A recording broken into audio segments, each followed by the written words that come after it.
I love Madam C.J. Walker. That's one of the series. It's only 4. They're really short, but let me tell you, that is so inspiring. So if you get about 4 or 5 hours this weekend or anytime, yes, Ozark is awesome too.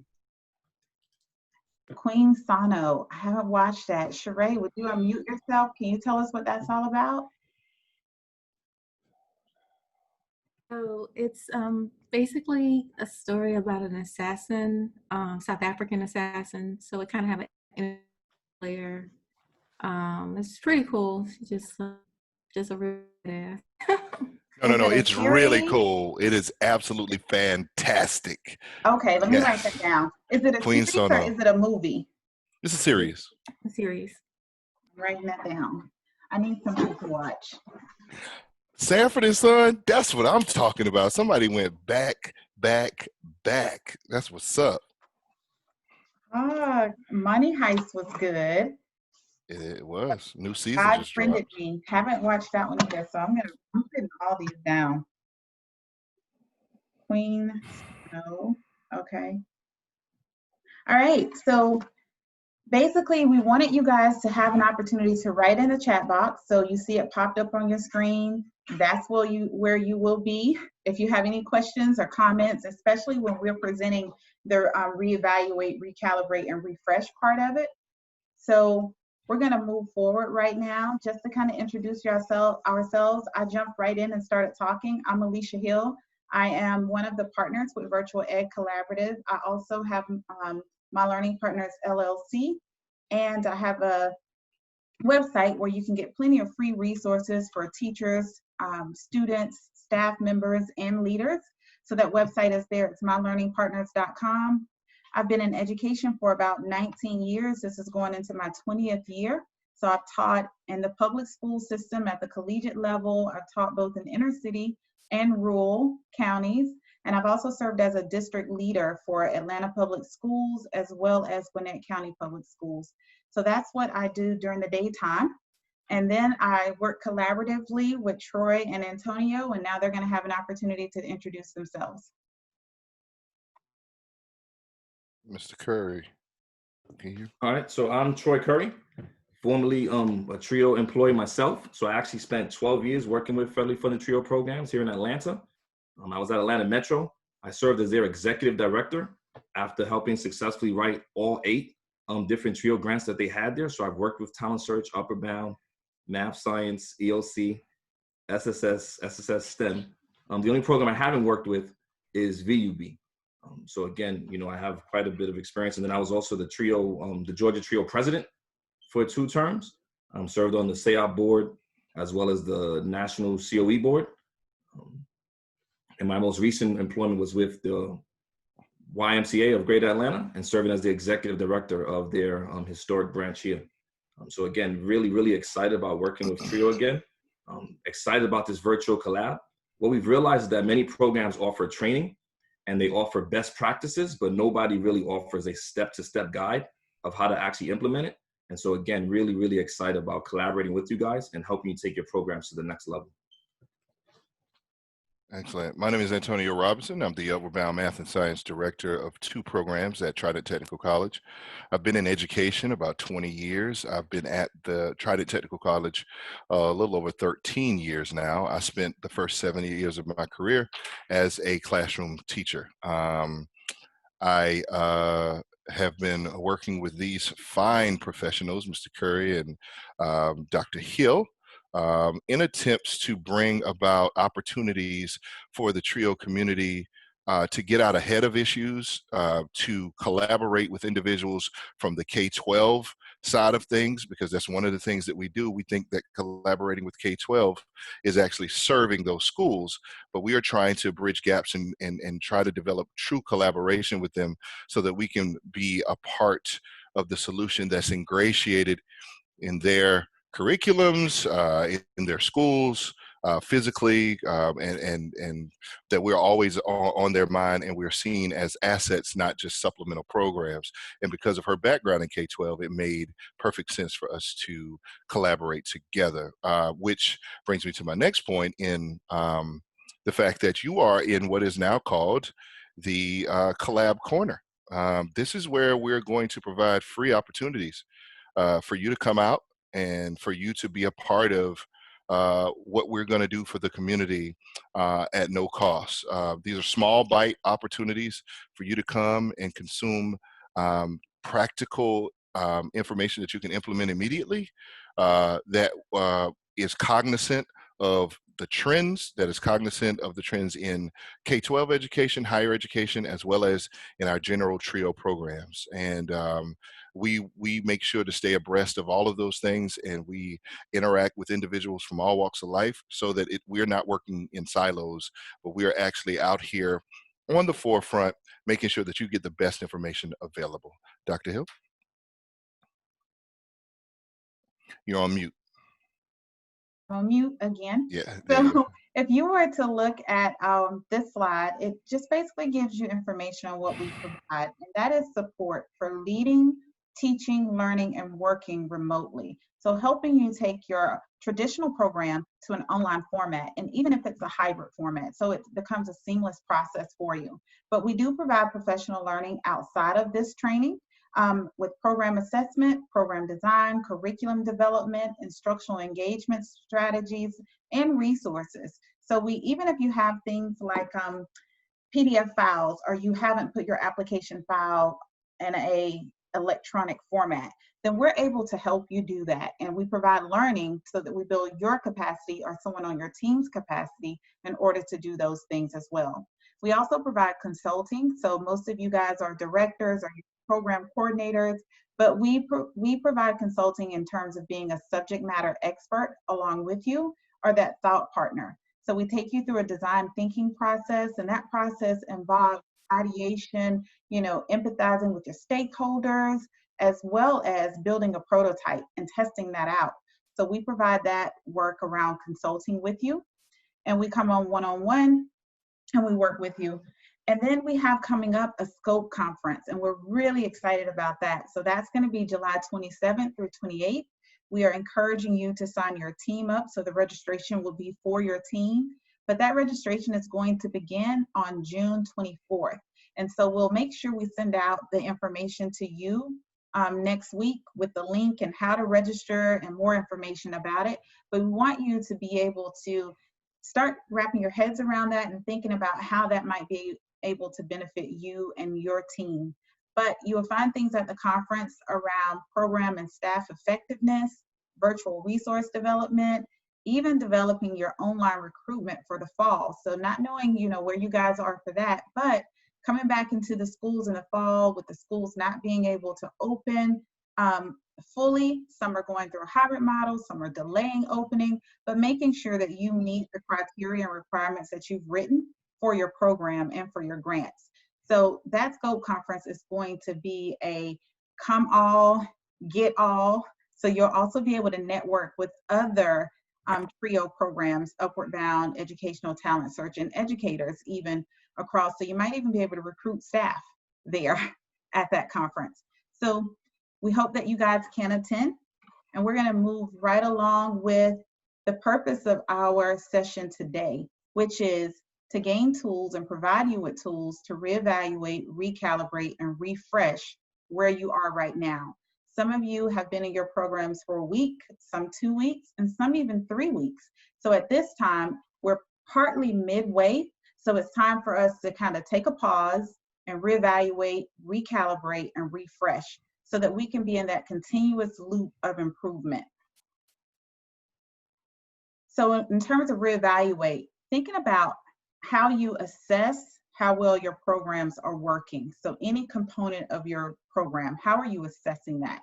The recalibration part is how we're going to make adjustments to conform to current reality, because we might have thought it was one way, but our current reality tells us that it's something else, or to improve the program to meet the goals. So when you wrote your program for this summer, you had goals.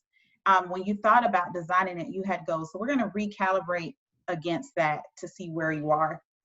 And also we're going to refresh, where this is our opportunity to revise your plan of action to strengthen and energize your program. So if it's losing momentum right now, or if it's at a steady pace, then we're going to give you some ideas about how to refresh and revise that.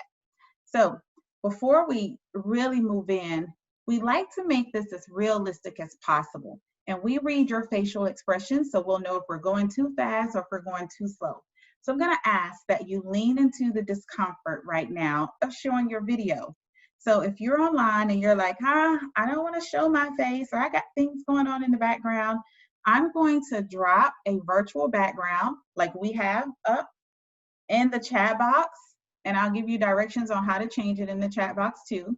So while Antonio, he's going to first introduce, reevaluate, and refresh. So if you're still a little uncomfortable showing your face, please feel free to grab one of those virtual backgrounds.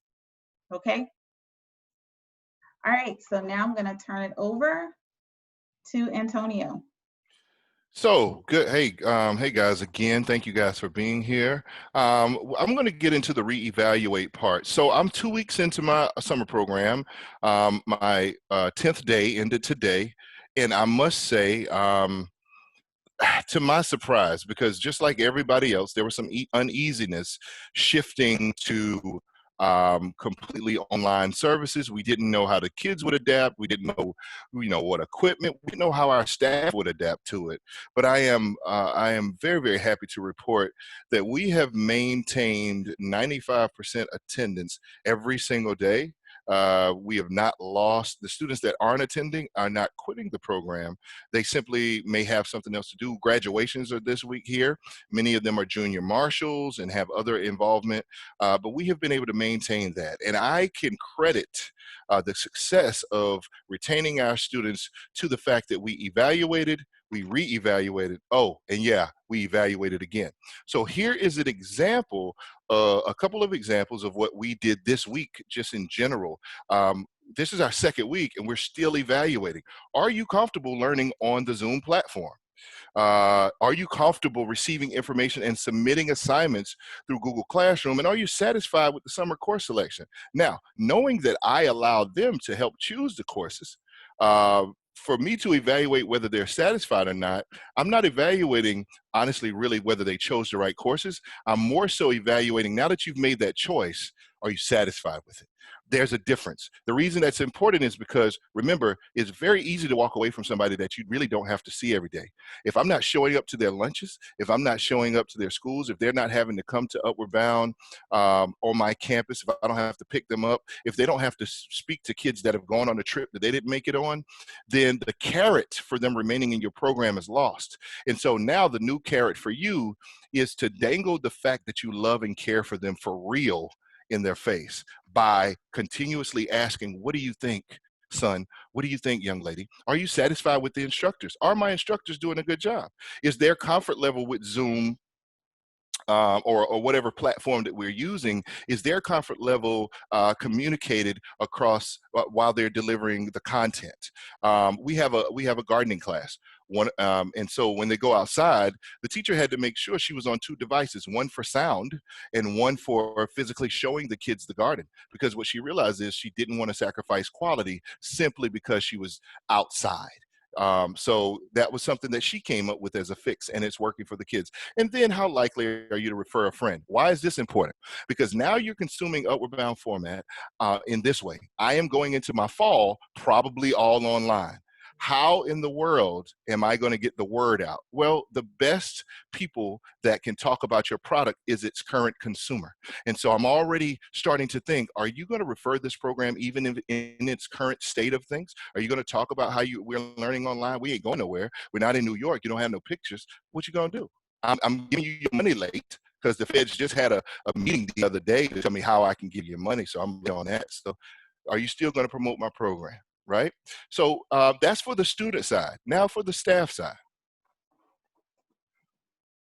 On the staff side, what I want to know is, first of all, I made sure that we were a team environment. I put, for my staff, I put a lead teacher in place so that I have a layered, because I knew that my my responsibilities as the administrator were going to be very, very diverse. And because this was a completely different format, I wanted to have a layered approach to who was going to be responsible for what. So I put a teacher in the position, one that had been with me for a while and everybody respected. I made them the lead teacher. Why did I do that? Because they can field a lot of questions, and then one person is bringing me the sentiments of everyone or one individual that's concerned about certain things, and they have conversations around that as they help develop the curriculum and courses for the summer.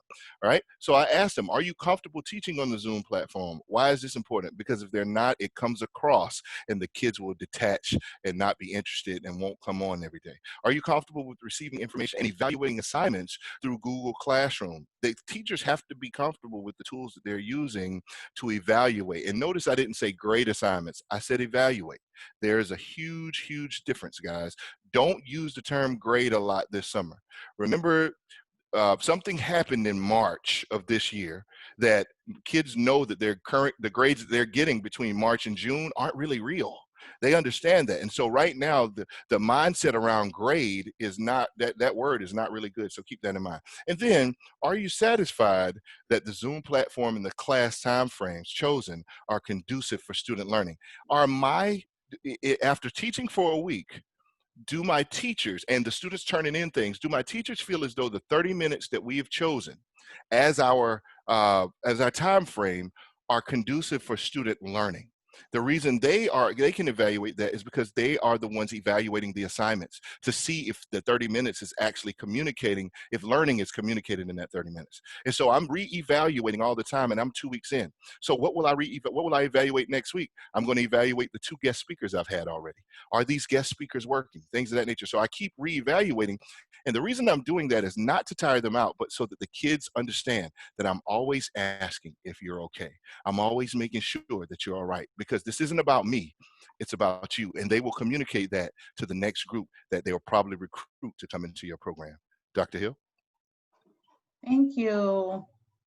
Just trying to answer some private messages and text messages at the same time, but I see you in, Mr. Boykin, so I'm gonna go ahead and move forward now. So the second part of this is recalibrating. And we all know that to calibrate, it's like going to the gas station. You wanna make sure if the gas says $3.19 a gallon, that you get a gallon for $3.19, right? So that's what this is all about. So as we think about where you are in your program and you think about your program quality, so that's what Antonio just talked about with the assessment and what you're assessing. You're recalibrating against what was your goal? What was your goal when you started out? What type of program, what quality of your program did you want to have? Also, another component that you might consider is the curriculum, the ABCs, the attendance, the behavior, and the course completion of your students. Are they proficient by the time they end? Are they on their way to proficient at this?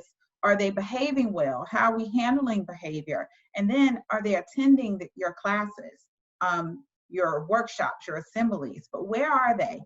And then also your online platform. So when we talk about calibrating against that, what is the perception among your staff?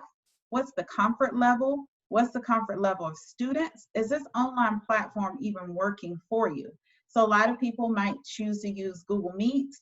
If you're on a campus, you might be using Adobe Connect or WebEx. We actually use a lot of Zoom, which is what you're on today. But is your platform meeting your needs? Is everybody feeling comfortable? Has everybody been trained on the platform? Where are you? Are you comfortable with your staff using that platform? And then also another component is retention.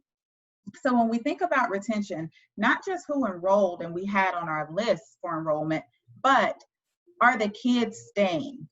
Have we seen like maybe 40 kids start in the beginning and now we're down to 10 kids? Thinking about where are we and what we're going to do to come back and recalibrate, look at our plans, look at our goals and what we're going to do to move forward. And then scheduling is another thing. And Antonio just talked to you about scheduling. You know, are we able to schedule classes that are not coinciding and conflicting with each other? The scheduling that we have is morning working, or should we do it midday, or should we start in the afternoons? Like what's happening there? So you're calibrating, and when you're thinking about these components, and there are key actions and subcomponents under them, think about what's working. And when we say what's working, who is working, who knows, for example, who knows your Zoom on your team? Is that working for that person? What's working in terms of your announcements? Are you using one platform? Are you using email? Are the kids' email addresses working? Are their computers working? What's working? What's not working? The who and the what to what's not working. So thinking about those things. And then what are your next steps? When we look at our priorities, that informs us on whatever our next steps are. When we think about our processes, that informs us with our next steps. So this next slide that I'm going to show you, for some reason I didn't see it. Okay, well, so I'm going to now go out and let me find that for you because I really want you to be able to see this. So when you think about all of those different components, I want you to think about how is it that you are going to really think and rate these things. Are you going to rate it on a scale of 1 to 4? So think about that. When we think about, for example, attendance or enrollment, on a scale of 1 to 4, 1 being ineffective or inefficient. Here we go. There's a slide. So 1 being insufficient, 2 being needs development, 3 being proficient, and 4 being exemplary. So in terms, and this is just a sample. So I thought about program quality for our program, and what am I calibrating against? Our priorities to meet our grant would be enrollment, would be attendance, would be behavior, and also technology, because the behavior and technology is what I'm trying to get to with transitioning online. So when I think about this with my team, my core team, I'm going to have each of us are going to rate this because I want to make sure we're calibrated. We're on the same page. So in terms of enrollment, if our goal for enrollment was to have 80 kids in our summer program, did we meet that goal? Do we sometimes meet that goal? Do we meet that goal most of the time? Or do we meet that goal all of the time? In terms of attendance, are we meeting? Are we not meeting? Are we meeting most of the time? Or some of the time? Do you guys get where I'm going with this? It's important that you do it as leaders of your program, but it's also important that if you have an assistant or you have a team, even your teachers, your core team, because this is where you're going to start discussing and brainstorming. So this tool that we're giving you now might seem a little bit intangible, but as a leader, you really want to know what the other people that you're working with, you want them vested, but you also want to know what are their ideas, what's stopping the enrollment, what's working again and what's not working, so that you can build on your strengths.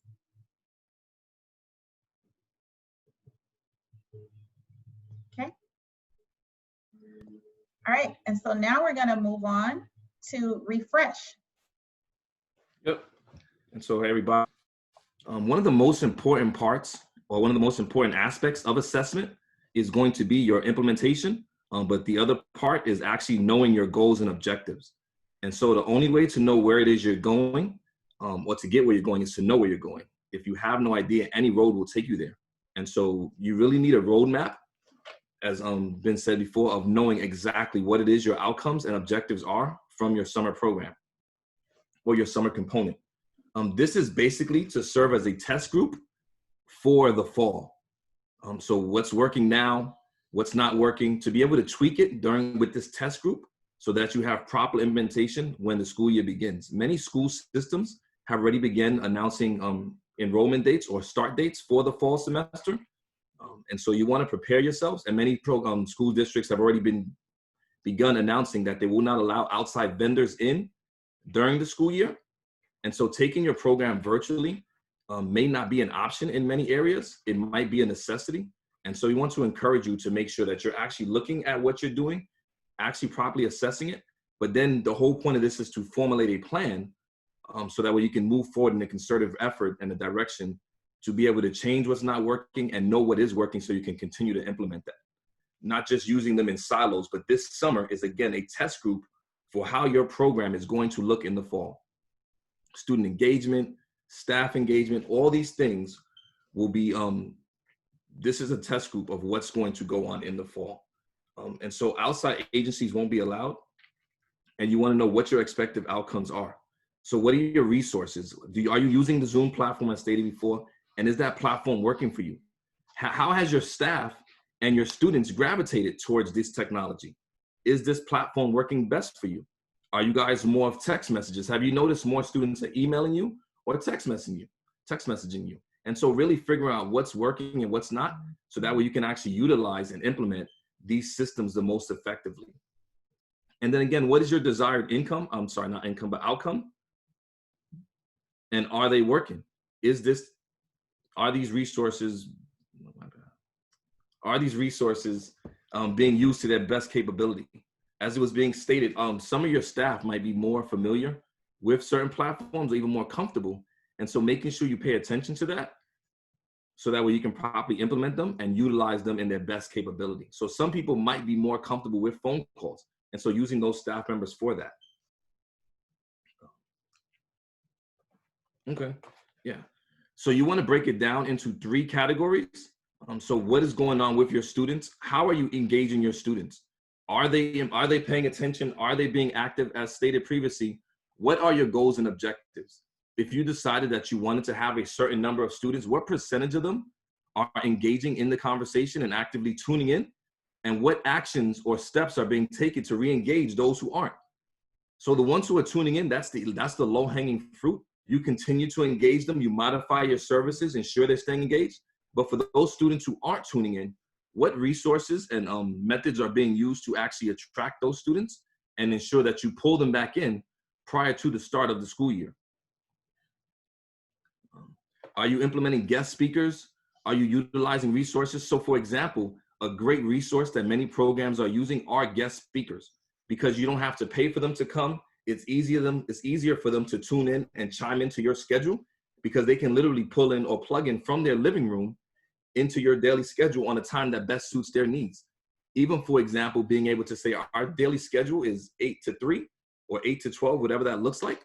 But hey, on Tuesday, we have a guest speaker, so we need everybody to tune in at 7 p.m.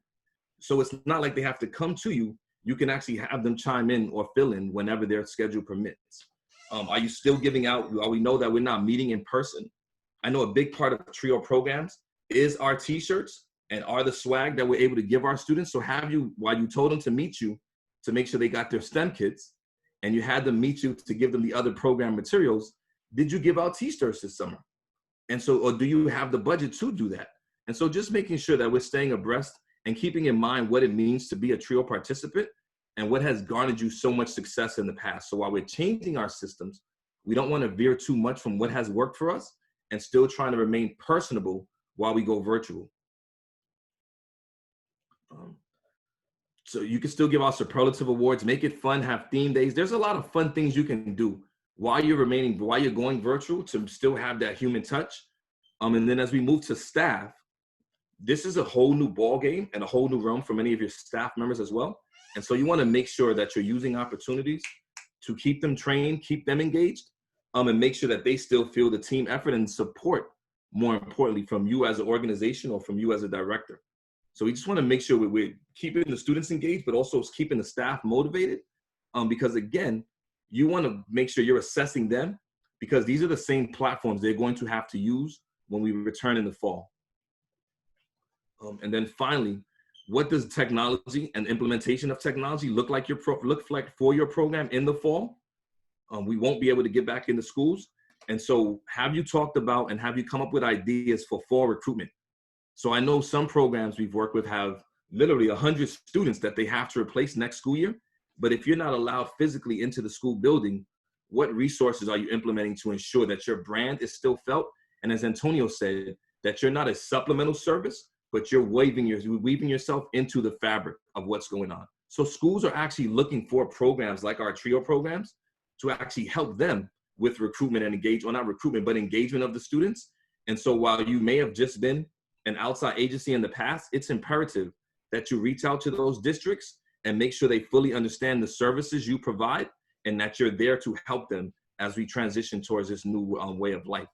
Even with conducting your workshops and Saturday sessions, being able to make sure that you're implementing a hybrid version of your program to fully engage and reach all your students. And the way to do that is the next slide, which is an action plan. And so not just assessing what you're doing, but actually being able to properly implement it. Who's doing what? Who's going to take on what task? How does this actually look in real time with boots on the ground? And so as we stated, what's working? So not just assessing it, but now moving it over to this is what we are going to do. So basically creating a workflow model to where you know this is what's working and this is who's responsible for this task. So Troy is good with text messaging. So Troy is going to be responsible for sending out our messages through text messaging. Dr. Hill has been really good with Zoom. And so she's going to make sure she doesn't have to host the workshop, but she's going to make sure our workshops are set up properly and all students have the link so they can actually access the information. What are your next steps? How do we move from good to great? So this is what has been working. Where do we want to go and how do we get there? What's the framework and roadmap? And then what's not working? Being honest about it and holding yourself and your team members accountable so that way you can actually grow from this experience. The conversation we've had with many TRIO programs is that while this has truly been a gift and a curse. Many of us are used to that personal interaction and being able to engage our students in a face-to-face model. The only stability that many of them have is our TRIO interactions and programming. But now that we have to transition, what does that look like? And those programs who are going to find themselves experiencing the greatest amount of success are those who are openly engaging, embracing technology, and using this to actually make their programs better. So being open and candid about what's not working, embracing what is working, and then moving towards a new model of doing business. And then also taking your stakeholders into consideration. So your students, your staff, but also the greater community that you're serving. And so really being hands-on and not losing that physical touch and being emotional and empathetic for our students' needs. So understanding we work with first-generation low-income students. And so the problems that many of them are serving or facing are greater problems that the community is serving. Understanding we serve less than 10% in many instances of the eligible population.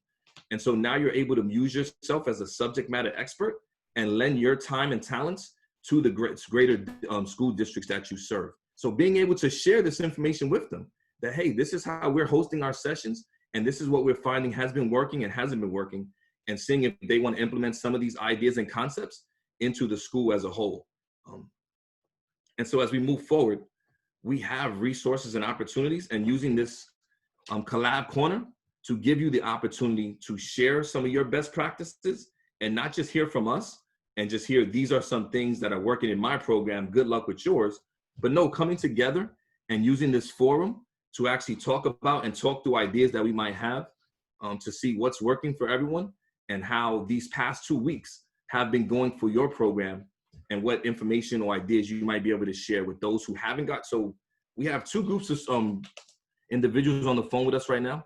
Those programs who have implemented a summer component and they can use it as a test group. This is what has been working, this hasn't been working. And those who haven't yet started their summer components or will not start a summer component, but they're able to use our experiences to still, again, align with what they plan on doing in the fall.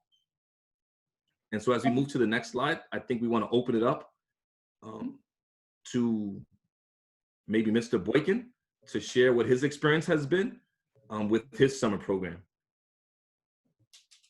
So Mr. Boykin, if you wouldn't mind just sharing what your experience has been like, and then we can open the floor for conversation and general feedback.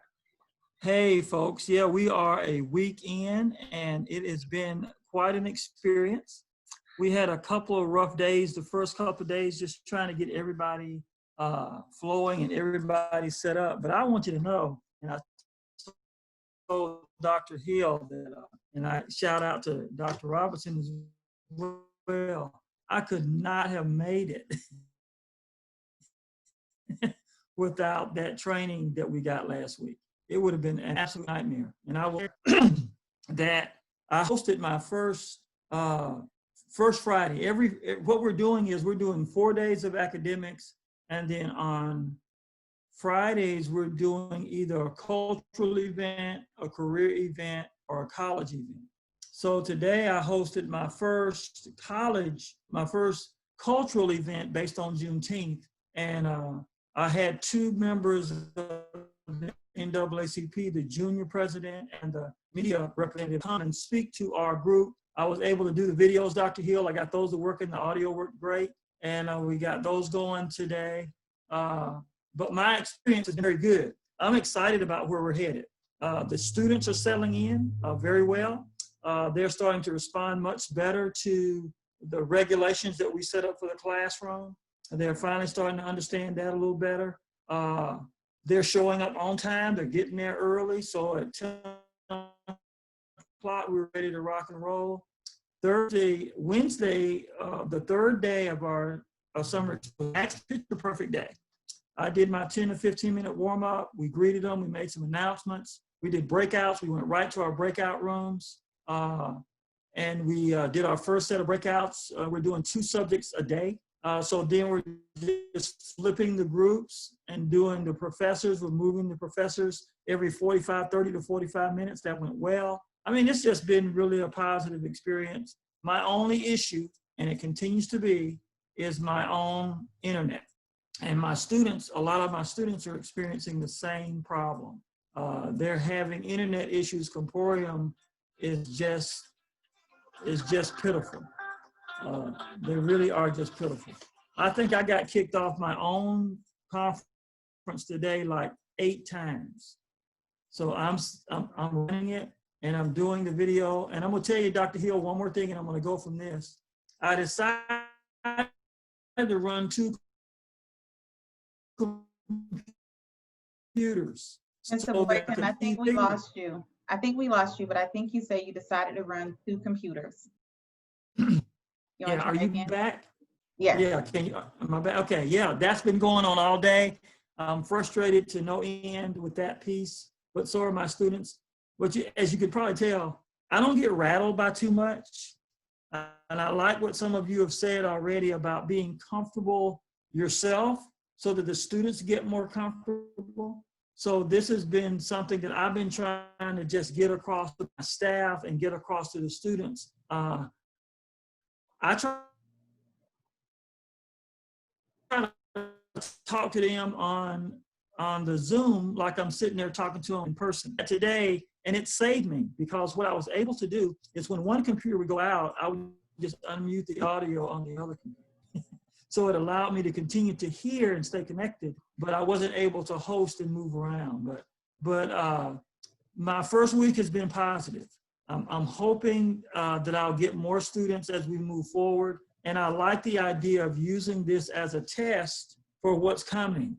So Troy, we are definitely using this as a test for what's coming. And so I think we're gonna be in pretty good shape as we move forward to the fall. I am running a small group, which I kind of like. I've only got about 20 kids, right?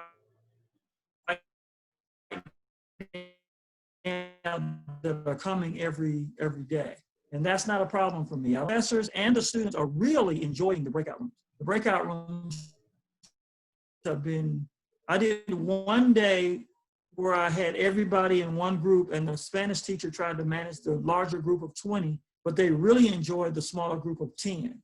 So the breakout rooms, even though it's a small number, is really a strong feature for Zoom. And everybody seems to be on board. We're running our shout out, Dr. Robinson, Dr. Hill, James, all the others that responded yesterday to my request just gave me some ideas to spin off of, and it worked out very well today. I got some kudos already for our first cultural mass event. And one of my speakers, he's on vacation in Wisconsin, and he was able to chime in today. He's the junior president of the local NAACP chapter. And I wanted to get him in on the call, and he very graciously agreed, and he was wonderful today. That's one of the things that the virtual world allows us to do.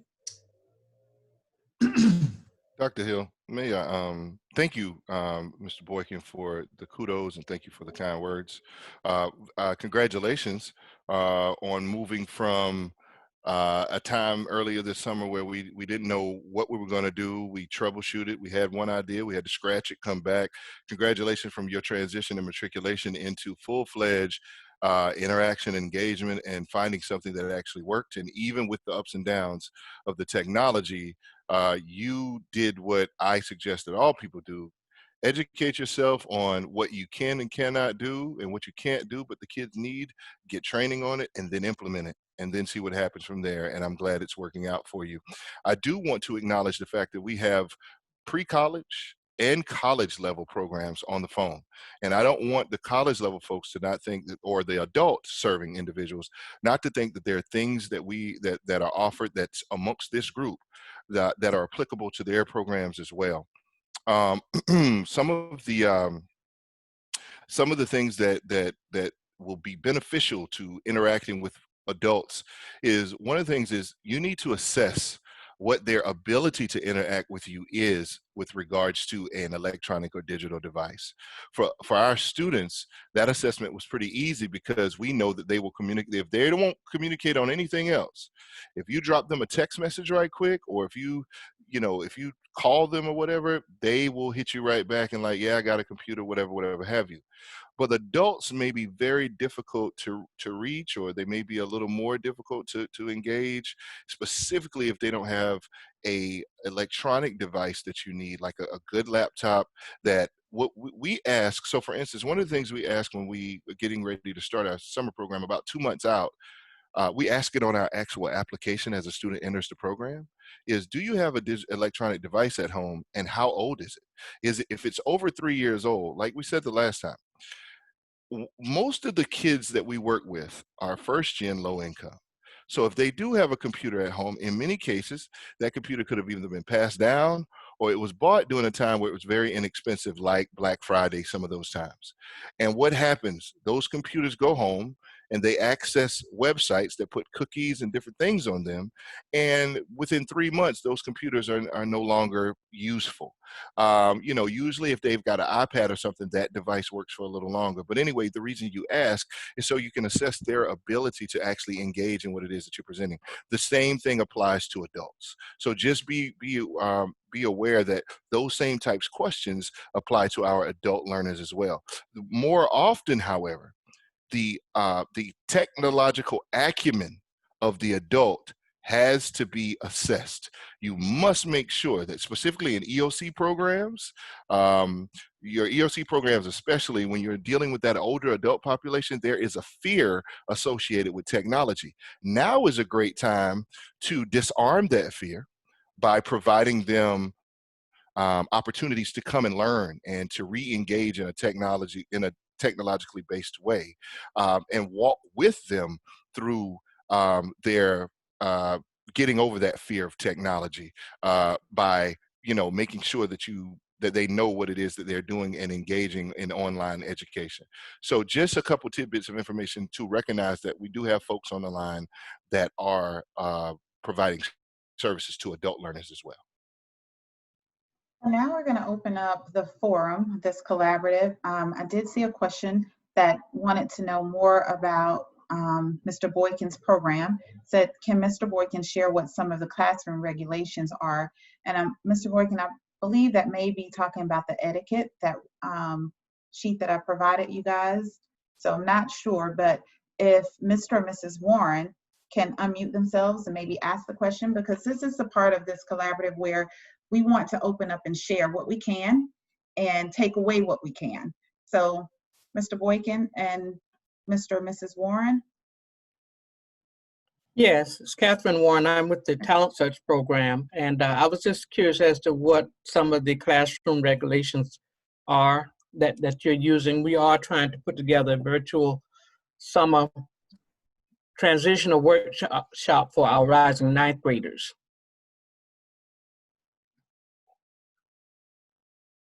Yes, I do. I was trying to find it real quick. I probably got it saved on my hard drive. But one of the things that we used, the two things that I think that helped really settle us down was, if that's okay, like I said earlier, was the agreements. Somebody's already sharing, so I can't share it. But was the online agreements Yeah, I think I have it right here, Dr. Hill. I think I do. Let me see. Yeah, there it is. One of them was the, anyway. Hang on, let me get back to it. Got too much stuff. Are these the agreements that I gave you, Mr. Boykin? Because I can share that screen. If Yeah, you these were the online agreements that we, Okay. yeah, good.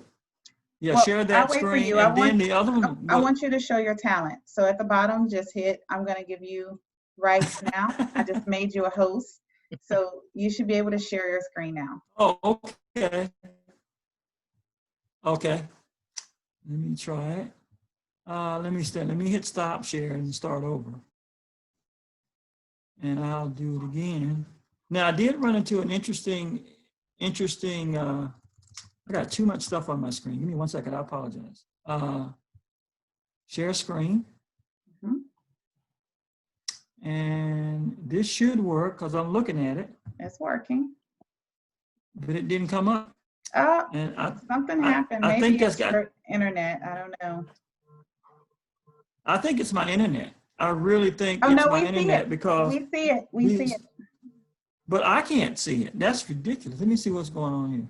Let me see. Well, you're showing it. Oh, to there us. it is. So I started with that one. It is, you do see it now? The one that says working agreements?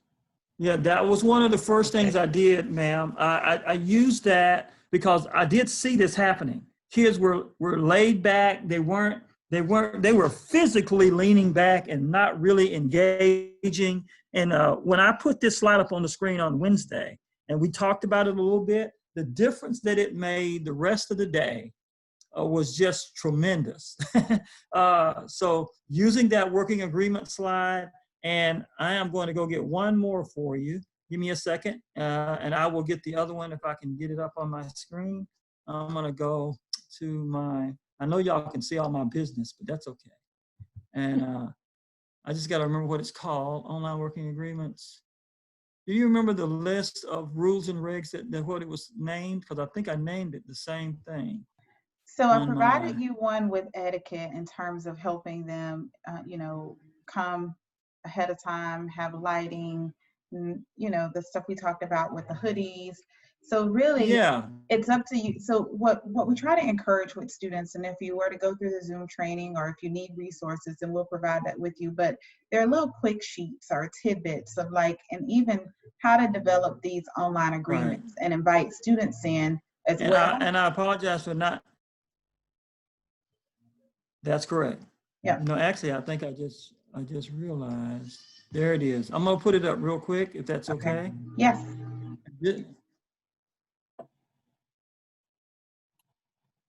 I think I can do this. I can pull this off. So let me show my screen again. There it is. This is the other one that we walked through that I got from Dr. Hill. And I just basically, we walked through it. We spent about 15 to 20 minutes walking through this, and I'm gonna make it bigger, if that's okay. I think I made it 150, just so the kids could see it better. I learned that from Dr. Hill. So because I was wondering, my eyes are bad. I couldn't see the screens that even she was sharing. So I had to ask her, how do you make that bigger so you just go into your thing? And so we just walked through those 13 things. And I was even on a Zoom call this morning where they actually had some additional instructions that I thought were kind of interesting. Let me pull that up for you real quick while I got your attention. I'm showing off now. Y'all let me show I off. like that you're showing off. That's that good training. That's that good training and that experience. Yes. The biggest thing I learned was practice. I mean, I had to get in there and get dirty. So this was one I learned this morning. I was on a Zoom call, a Zoom training this morning, and it just kind of added to some of that stuff. Be prepared, find a quiet space. And they actually, talked about good lighting and all the testing. So there are dozens of things out there that I'm going to talk about. These people want me to buy a subscription, and I don't know that I want to do that. But they offered a free training this morning to try to get me to spend some money. But it was just this kind of if you walk through your students, they're pretty much the same. And I actually lost a couple of students. I want to say that. I had a couple of students that just were not with me. And I shared this with Dr. Hill and the student, and I just had to cut them loose because they were actually slowing everybody else down. So there may be a time where students just aren't buying into what you're doing. And especially since this was a test, I wasn't looking to have 100 students in this virtual summer experience. I really needed to have 25 students that were committed to making the program work. And so going through those rules and regulations and going through those leaning in and ask like the first 10 or 15 minutes. So when you have students who are bought into what you're doing, it makes a huge difference, especially when you're running a volunteer test and you're really trying to figure out what you're going to do. I hope that was helpful, but those were just some of the things that I've started to do. And today's experience was even better because I changed the time and I sent out a new link and I invited guests, and my team is really doing a great job so far. One more question. Oh, Are go you ahead. able, can you email those lists to me? If I send you my email, put my email address in the chat room. Yes? Is that okay, Dr. Hill? I got making sure I'm sharing stuff that she gave me during the training. Oh, okay. So I'm just trying to make sure that's okay. Ms. Warren, we'll reach out to you. And at the end of this too, we have a survey. So, I mean, on some of our things, we are providing free resources to you, but we'll reach out to you so we can have a more one-on-one conversation with you to be able to know like what your plans are and what we can offer. But we do have some free services that we would be able to provide for you. But that particular thing, it is more in-depth, and Mr. Boykin, he came in knowing a lot already, but he wanted his team to be trained well. And then in that, we were able to uncover some things too, because we sat in on a session with him and his students. So part of it is providing that. So being able to read as students, being able to actually engage with them benefited us a lot. And so that's how that etiquette thing came about as well, because we automatically assumed that kids had already participated in online learning, but the kids have different expectations for a summer program than they do for their traditional school year program. So being able to be in that, we're able to really kind of work together and talk about, okay, well, what are the needs moving forward? So that what's working, what's not working, what are our next steps as leaders, and then what are our stakeholders' next steps? Going back to that, that is really, really gonna be key. What are your next steps and what are your stakeholders' next steps? Because we even had, if Mr. Boykin, you don't mind me sharing, some people are just uncomfortable with using Zoom. And so he had a staff member who was uncomfortable who said, hey, I don't even think I need to use this. But after day 2, she was like, you know what? Mr. Boykin, what did she say? Right. She said, she came back, and I'm gonna tell you, she's pretty strong. She came back and apologized, and she said, I realized after thinking about it last night that this program can really help me, and she apologized to the whole team because she came off pretty strong and negative on Monday. But after she thought about it, maybe she heard me talking about her. I apologize, I had to go ask for forgiveness. But yes, she came back the next day, and she just said, I think this program is gonna be really good for us and me moving forward. Yeah, and that is surprised me a little bit. Yep, and the program is Zoom. She was like thinking that she didn't need to use Zoom as an admin assistant, and then she realized that, hey, I can use this outside of work, and we also have adults on campus that I can use this program with because I need to be talking and meeting with them. So a networking opportunity, Exactly keeping in touch. So Dr. Hill. Yes. Yes. I wanted to say one more thing. That first day when Dr. Hill actually sat in kind of on our first day of training, that was really hugely beneficial for me as she gives me a little bit more credit than I deserved. I knew a little bit about Zoom, but, and Dr. Robinson said, you'll be amazed at how much you can learn by sitting in on the training. But I think out of all the training, the best day for me was the first day of the summer experience. When I had my entire staff, because we trained both the summer, we trained both the college and pre-college. We opened it up to the entire staff to sit in on the training that she provided. But when she sat in on that first day, and we got a chance to process after about what she saw, what I saw, and what we both learned, that was a tremendous experience for me. So well worth the time and the money. Hey, girl. Sorry, y'all. Thank you. The time now is 2:57, and we really appreciate you for sharing with us, Mr. Boykin, and just hearing your feedback about the sessions and how well that's going. But I am going to turn it over to Troy because there are questions in the chat box, and he's going to also close us out. But we want to open it up. Are there any more questions where you can, or comments where you can offer what you can and just take away some tidbits or things?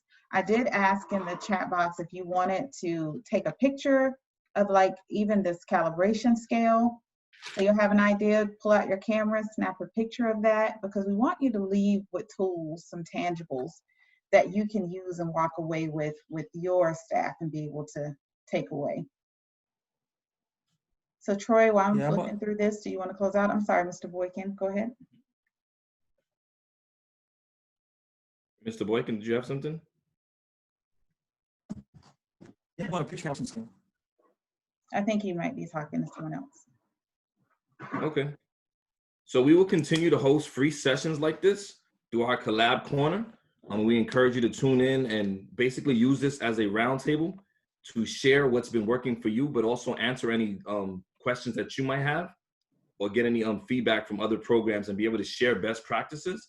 But we do offer consulting services. And so, for example, Ms. Warren or anyone else, if you have a little more in-depth need than these free collab corners, we encourage you to reach out to us to basically be able to evaluate and assess your individual program and individual programmatic needs. Our services range from subject matter experts in our consulting to actually being thought partners to help you really formulate a strategic plan and a design thinking model for your individual program. We know many programs write a grant and then they just run off the grant, and that's their only written documentation of the model or framework for their program. And so our goal is to really dive deep into that and put it into workable and manageable tasks to help you be able to break down the workflows and formulate a vision and direction for your organization or program. We also offer technical support. And so just like the Zoom training, if you have technical needs as we transition to a virtual platform or a hybrid combination of services, we want to make sure you have the resources in place and that you, your team, and even your students are fully versed in how to use those platforms and how to get the most mileage out of it to be successful as possible. And then finally, before we enter into the fall semester, we're going to be hosting a scope conference, which will help programs actually get into basically review the specific needs you might have on what it looks like to take your program virtual. So again, we're giving tidbits for the summer and what you can do, but we really want to make sure we have a concerted effort of fully training our TRIO programs to know exactly what it looks like to take your programs virtual for the school year, from virtual recruitment to online services to virtual documentation collection and implementation. So really making sure you're able to take your program virtually and you have all the resources you need: student engagement, staff training, staff engagement, and things of that nature. And so our goal is to really serve as a one-stop shop for helping programs successfully transition to a virtual or hybrid model of service implementation. So again, we can't thank you enough for working with us, for tuning into these sessions, and giving your honest and candid feedback about what's been working for you, and being able to share and help each other as we move forward into this uncharted territory. Antonio? Yeah, again, I just echo the sentiments of my colleagues. Remember, guys, we are just professionals trying to help professionals. That's all we are. We don't claim to be experts at this, but we have, in many cases, tried some things that have worked, and then we've tried some things that haven't worked. And if we can be a guide as to potholes to dodge, or can be a guide to offer you things that have worked for us, that's what we're trying to do. If we don't, do we have anything else? Any other questions, maybe regarding the Scope Conference that's coming up in July? Any questions in general that we can answer about any of the programs that you guys have going on, or any discussion that you guys need right at this moment? Just let me know before we close out. So, and Dr. Robinson, did y'all send out the Scope Conference registration? Has that gone out already? That will go out.